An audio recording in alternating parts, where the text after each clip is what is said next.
Connor Duffy reporting. Getting asthma under control can be difficult, particularly in children. So when a once-a-day chewable tablet became available, many parents jumped at the chance to give it to their kids, and they saw a great improvement. But serious concerns have emerged about the drug's possible side effects. A number of children as young as 4 have had suicidal thoughts, and worried parents have told 7:30 that doctors never warned them of the risks. Sophie Scott has the story. Excuse me, calm down, it's bath time. No! This is Harrison Selleck after his mum asked him to take a bath. No! He would have terrible tantrums, and his tantrums could go for an hour and a half and it would be over nothing. Harrison was 4 years old when he started making comments about wanting to die, wishing that he was dead, that he was a piece of garbage. He had terrible self-loathing. One day he attempted to act on those thoughts. Yeah, it was just devastating at the time. There's no doubt in my mind that he actually wanted to end it. He wanted to end the pain. I think he was just a little boy, just in terrible emotional stress. It was very painful for him. Would you like some carrot cake? Yes, please. And he wasn't alone. Another Harrison was going through similar pain. I'd asked him to change shirts because we were going out, and he flew into what I would describe as an uncontrollable rage, and he was upending furniture in the house. He was gnashing his teeth, clenching his fists. His face was contorting with just rage. At first I was concerned that he might have had some underlying mental illness such as juvenile schizophrenia or bipolar or something like that, because the change in this little boy within the space of a couple of weeks was so dramatic. I knew that there had to be something seriously wrong with him. He would say to me that he just wanted to go to heaven. He didn't want to be here anymore, which was incredibly tough to hear your 6-year-old son use those words, and very, very frightening for us as parents. We didn't think that a 6-year-old would ever have any concept of anything like that.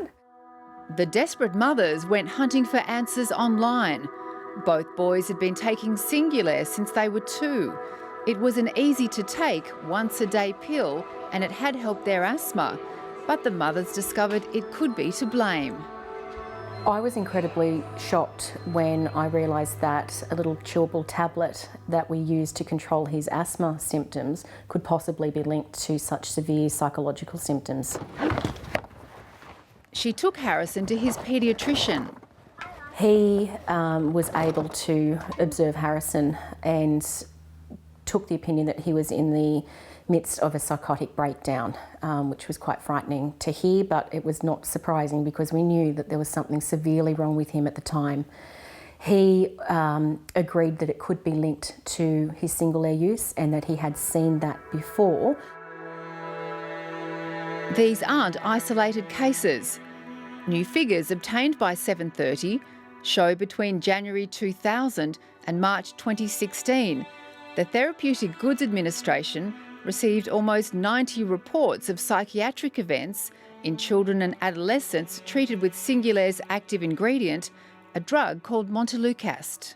I suspect that's an underreporting because it's very difficult often in children to work out whether it's the medication or not, or whether it's just behavioural problems. Coming in.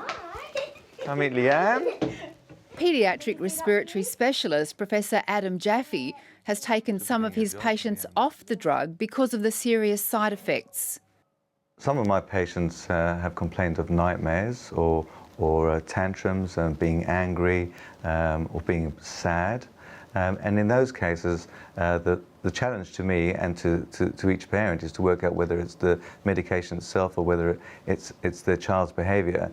So in a handful of patients, it certainly has been the medication. A suspected link between a popular asthma medicine and suicide. Doctors wrote nearly 31 million prescriptions for it in the U.S. last year. It's Merck & Company's biggest seller. Singulair hit the headlines in the United States after 15-year-old Cody Miller killed himself after taking the drug for just 17 days. After an investigation, the US Food and Drug Administration ordered manufacturers to include warnings in the box about the potential psychiatric side effects. In Australia, it was a very different story. The Therapeutic Goods Administration didn't insist on box warnings and instead advised doctors to warn their patients about the risks. But the mothers say they were never warned.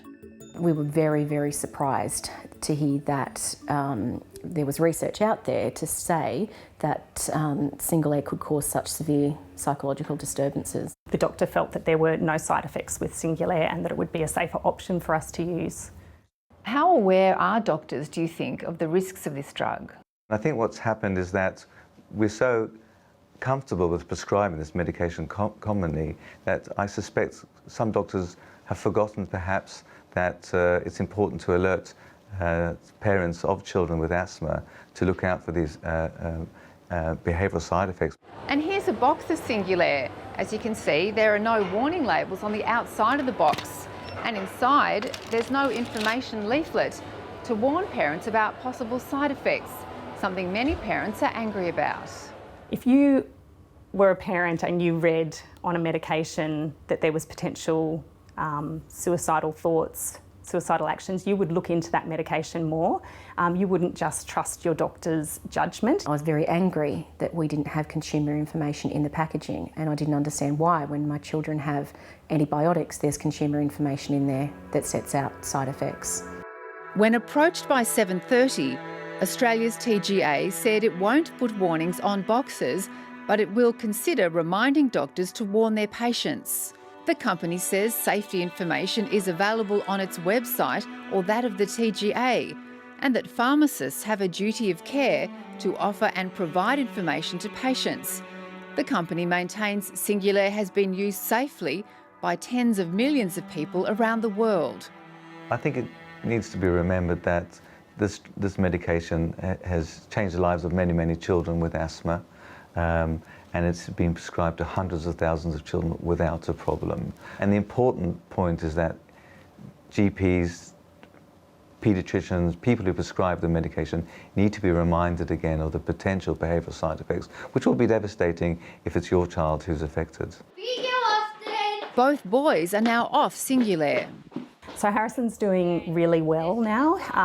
He gets better every single year. It's been a really, really long struggle for him. A year on, we definitely have our son back. He is happy, he's energetic, he's enthusiastic, he has a spring in his step, he has a sparkle in his eye, he loves his brothers, he loves his sport, and he's doing really well at school, and he's a happy little boy again. Get him!